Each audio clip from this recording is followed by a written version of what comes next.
The palace corridor was so crowded that even the air felt like it needed to queue. Delegates of every species drifted, slithered, or marched in every direction, and I tried to walk with the calm dignity expected from a human diplomat.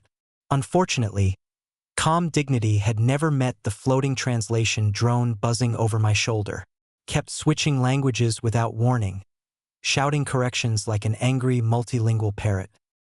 I whispered for it to behave, but it ignored me, loudly announcing that I had mispronounced greetings in Litharian, and instead said something that translated roughly to, "Your soup is rebellious." While I was desperately trying to mute the machine, someone bumped me from behind. I stepped forward, turned halfway, and collided directly, firmly, irrevocably, with something soft. A collective gasp rippled through the hall like a synchronized disaster. I froze. Slowly, very slowly, I lifted my gaze. Long ears, elegant, tapering like silver leaves, eyes bright like a nebula caught behind glass. A woman who looked mostly human, except for those striking ears and the faint shimmer that clung to her like she'd been sculpted from starlight. And I had just crashed into her chest with the unstoppable force of an anxious bureaucrat. Her guards reacted instantly. 4 of them leapt forward, energy spears glowing, expressions ready to record my final moments for historical accuracy. One shouted something in Litharian that my drone translated as, "You barbarian acrobat." I raised my hands. "I swear, I am not an acrobat."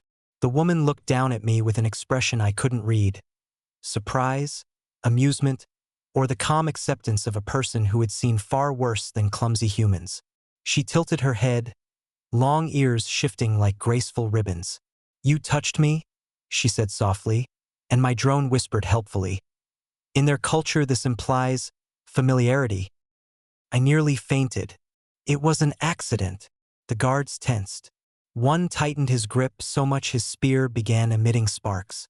Another muttered something about off-worlder rituals. But the woman raised her hand, and every guard obeyed instantly. She studied me, eyes narrowing with interest rather than offense. "No one bumps into me," she said. "Not without planning it for months." "Who are you?" "Rylan Voren. Human diplomat. Professional. Non-bumper."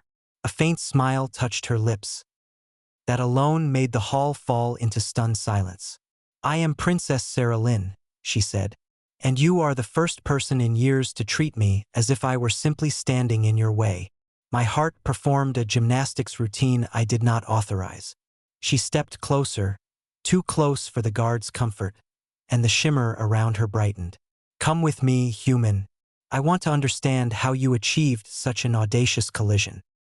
And just like that, with every alien in the hall staring in disbelief, I was escorted away, half terrified, half certain my diplomatic career had just been abducted by destiny. The princess's private chamber was the kind of place that made me feel underdressed, underqualified, and possibly underevolved. The walls were alive, literally, rippled with drifting bioluminescent vines that glowed when Sarah Lynn walked past them, as if greeting their favorite celebrity. Floating lanterns drifted overhead like lazy jellyfish, occasionally bumping into each other and apologizing in polite mechanical tones. One tried to shine extra light on me, but Sarah Lynn waved it away as though telling an overeager pet to sit. She dismissed her guards with a flick of her fingers. They obeyed, though several shot me looks suggesting they were already planning my memorial plaque. The door slid shut with a soft hum, leaving just the princess, myself, and the awkward tension of someone who had recently committed cultural chest-related offenses. Sarah Lynn paced around me, observing with a level of curiosity normally reserved for rare artifacts or possibly defective machinery. "Humans walk strangely," she murmured. "It is like you are constantly anticipating disaster." "Experience," I replied.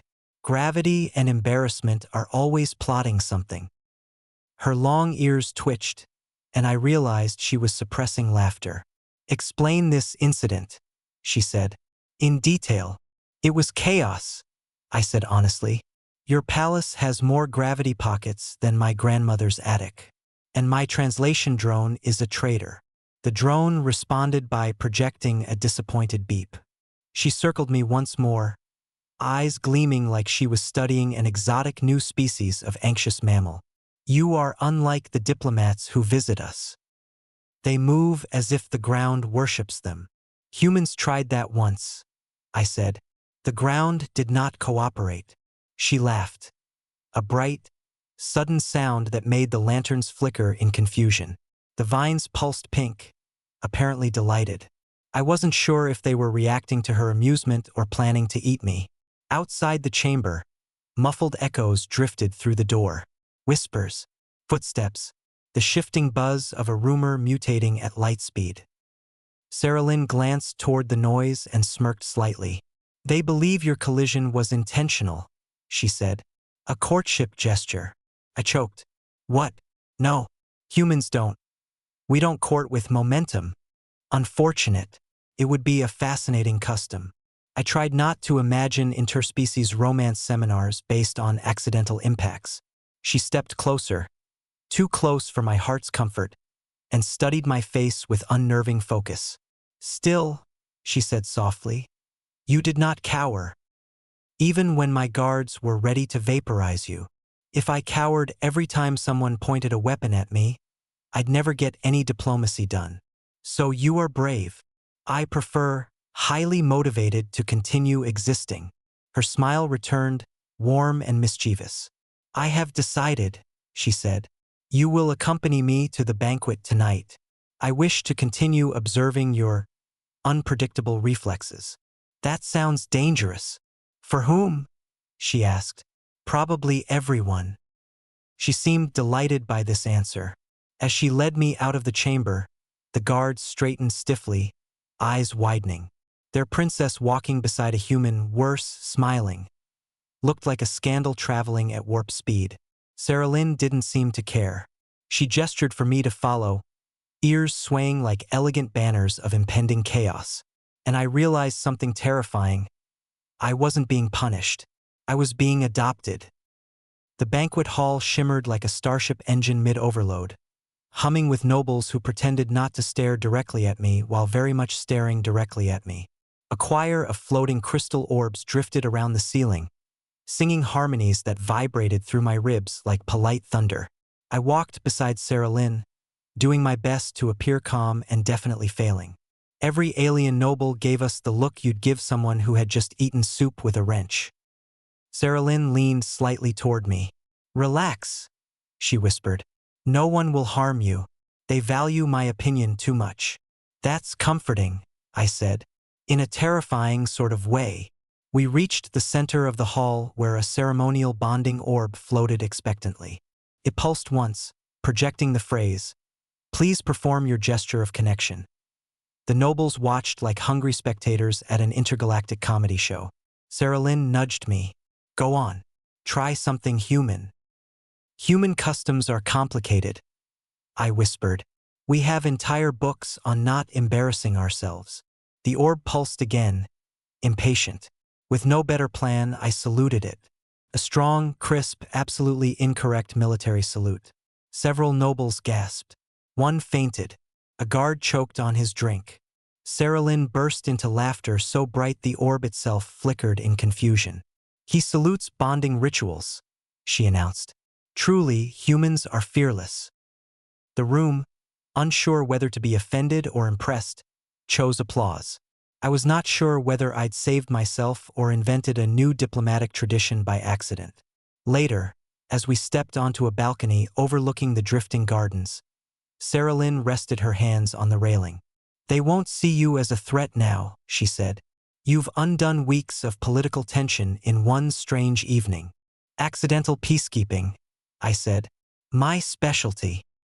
She turned toward me, her long ears glowing faintly under the starlight. You treated me like a person, she said softly. Not a symbol, not a prophecy. That is rare here. I bumped into you, I reminded her.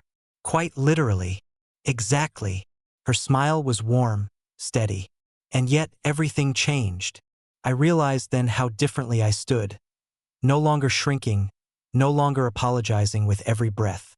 Somehow, through chaos and humiliation, I had stopped fearing the palace, or my own mistakes, Sarah Lynn stepped closer, her voice low. Our worlds will talk about tonight for years. The princess and the human diplomat who collided and altered an alliance. Hopefully not in the history book's comedy section. That depends on the historians, she said.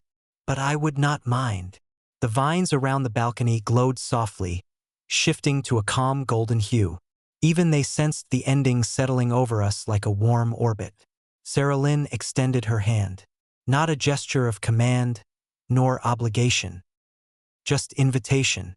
Walk with me tomorrow? No guards. No rituals. Just two people who survived an unfortunate collision. I took her hand, steady this time. I'd like that. And for the first time since arriving at the palace, I felt weightless. Like gravity had finally stopped plotting against me.